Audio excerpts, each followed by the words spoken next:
So basically, yeah, back to you though. So you're kind of going through this open mic scene throughout the emergence of hip hop, not grime, but hip hop kind of getting its kind of Hmm. initial phases, and at this point, you're kind of doing the more, you're on the more hip hop side, right? Yeah, 100%. Right. So you're kind of there, and you guys are when you're recording and whatnot. Like, do you have easy access to studios? You're kind of doing it at home. We made this at that time. You had to make that up. So it started with the groove box, Right. and then from the groove box was Music 2000. Big up PlayStation. That changed the whole game. Say a Yeah. word. You're not even the first what we call PlayStation rappers to hear it. I've heard about. Listen, when I mean, yeah, upstairs somewhere in the magic box, yeah, I have cartridges from my PlayStation 2, which I have. They're about 8 megabytes. If you hear the bangers we used to make on this, and then you think about what would 8 megabyte do right now, yeah,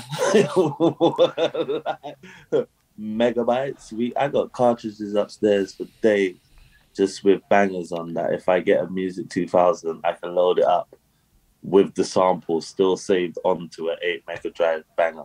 Bro, there's Yeah, there's got to be a way to do that without like there's just got to be a way to get that on a there's someone computer. out there with the Music 2000. There's someone out Yeah, there, and we just plug it in and yo, go. You know.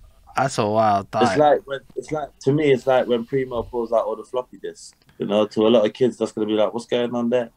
But that floppy disk changed the whole life for him. That is an absolute hit. That one there saves it. So that's my little memorabilia. And then eventually the computer came. Once the PC came, along with Cakewalk at the time, probably Cubase early days. Then we recorded. We get the mic, Behringer sound system, like amps and preamps and all of these kind of things. Piece by piece, did it like most of the people would. All the man them get in, chip in. But like I said, I started in my cousins, but it evolved into something really big organically. And then we was like almost like a Wu type setup. 9 MCs up in the room, you know, ciphering for like 9 hours, Mm, doing shit like that. We used to cipher like crazy and then record it on the cassette tapes. So, the cassette only took 45. So you had 45 one way, then you had to stop, wait, turn it over, record the other half. that's Yeah, a, I had 90 minutes. That was it of a cassette. So that is like my origin stories. Loads of ciphering onto cassettes. And then we started making tracks. And the tracks we made at the time, to us, is fire, isn't it? We've put enough battery in our back to believe we're making the best thing ever. But there came the side where not everyone was up for performing. mm, I think that's a good part. Not everybody was really into performing, whereas me, I lived on stage, so that's the first place I want to be. So it made me that more wolf character where I'm like, right, let me go see what open mics going on because you ain't doing nothing. I'll take this one track and I'll do that there. And you get the love, but never ever moved in the actual union mm. until 2010. I didn't take it as serious as I should. Maybe that's the way to say it. But 2010, everything changed. And then that's when I started taking things seriously. I got involved into different atmospheres and realms too. And things worked a whole lot more progressively till I started seeing results, Right. you know?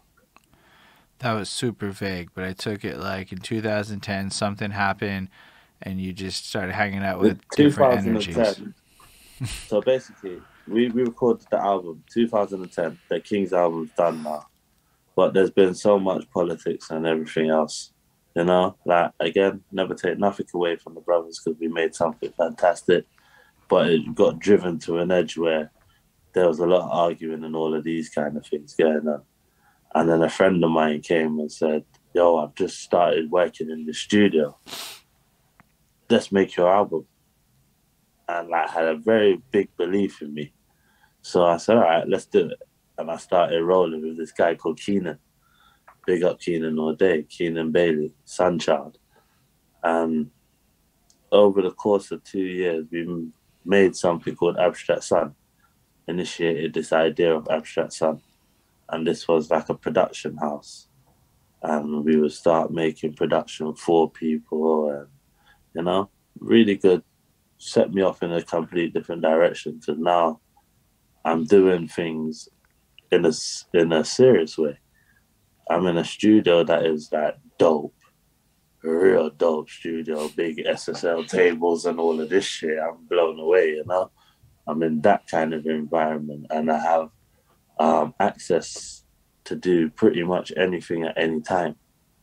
So from there is when things really changed, because that's when it was like, right, okay, I have an album now, and this is more than just in this room now. This is in the actual studio in an office with a setup. So it changed the whole dynamics of how I was thinking at the time. It was like, okay, let's go. Let's do some serious music and, you know, put out product. Right. And it started from 2010. So what happens after you put out the album then? Like, how do you go about it differently then? The album I put out organically, the first album, it was called I Need a Break. Great title from all the situation and everything, yeah, but it was I Need a Break. And I put it out. I traveled around doing relatively what I do in an open mic setting until Snuff, DJ Snuff, put me on a lineup. He was the first person to put my name on a lineup. And I'll never forget it. It was a event called Speaker's Corner. Like, if you do, firstly, big up DJ Snuff, like maximum big up, yeah. DJ Snuff is the original UK ambassador for EO Dub over here from 2006, yeah. So, he was doing amazing things. This guy was putting on this open mic night called Speaker's Corner. And Speaker's Corner had a revolutionary feel. I think that's the only way I can say it. Yeah, no one in Speaker's Corner came around here talking no bling, none of this stuff. If you weren't talking freedom, revolution, and you was in the wrong place. So I found myself there a lot, just because that's my energy at the time, you know. We were all sitting down, reading the conspiracy books, freedom fighters, let's go. By myself, lined up every week. Speaker's Corner, let's do it. Until one day he put me on the list, and he put me down as King Mass. And there was a night with about 50 MCs. I'll never forget it. 50 MCs, all the MCs' names are there, but mine was in the middle, so I was gassed. And then when I came to do it, the show, he said, yeah, King Mass, come to the stage. And I came up and so did this next group. And because the group was called King's Mass. And, you know, I stood there like, nah, I feel like it's me, you know. And the man is like, nah, it's us. Turned out to be me, smashed the place. And then after that, I put a different worth on myself. Seeing my name on that flyer made me say, okay, stop doing open mics now, Yusuf. Start doing stage shows. I want the stage show. The open mics are fantastic, but after you're 16, you're gone, you know? And I have way more than a 16 to offer. I enjoy putting on a stage show. I want you to come on the travel from the beginning to the end. So that made me say, all right, this is when I take this a whole lot more serious now, and just pitch for stage shows.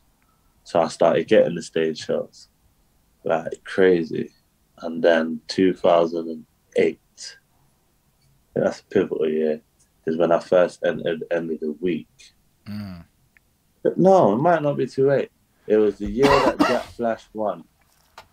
Yeah, Jack Flash won the world. Jack Flash is our UK champion. Yeah, but he won the world champion in New York. Oh, you get me? Yeah. Went out there and did some serious levels. But that year showed me, oh shit, this is what I'm about right now. I want to do this. Right. Yeah, because it was the only platform where I was like, it's a freestyle competition. Because that's how I seen it at the time. And I was really sick at freestyle. So this is good for me.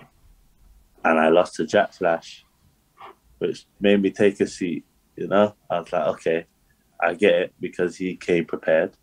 Maybe I need preparation. So I stepped back.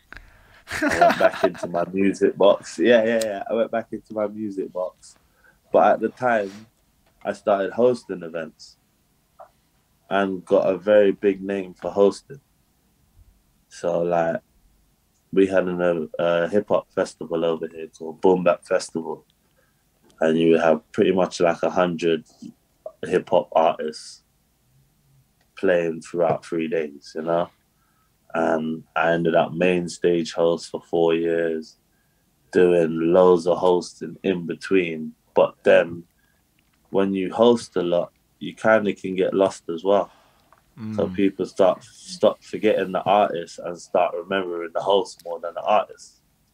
So now they're not booking you to do artistry things, they're booking you to be a host, you know? So I had to pull away from that too, because I'm an artist, damn it.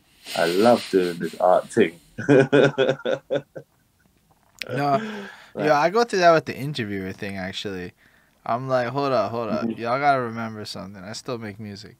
Like, it's like at a certain point, like, you realize there are people who will only ever see me as an interviewer. And I mean, I'm cool with that. And I don't really want to pull back from this because I really, really do fuck with this. But it's not lost on me what you're saying. Because if I was getting booked as a host and not an artist, I don't know. That would eat me a little bit more in my soul. Yeah, because the little dynamics, innit, you know? Yeah. And then I'm hosting shows and I'm like, what I'm hosting, if you knew what I do, I'm like crazy. Probably way better than half of the people I bring on stage. Right.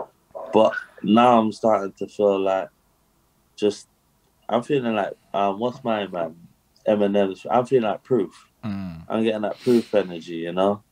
Where I'm known for like the OG that brings people in, which I love. Do not get me wrong, I love that. I love being that person. But as an artist, I'm very good at what I do.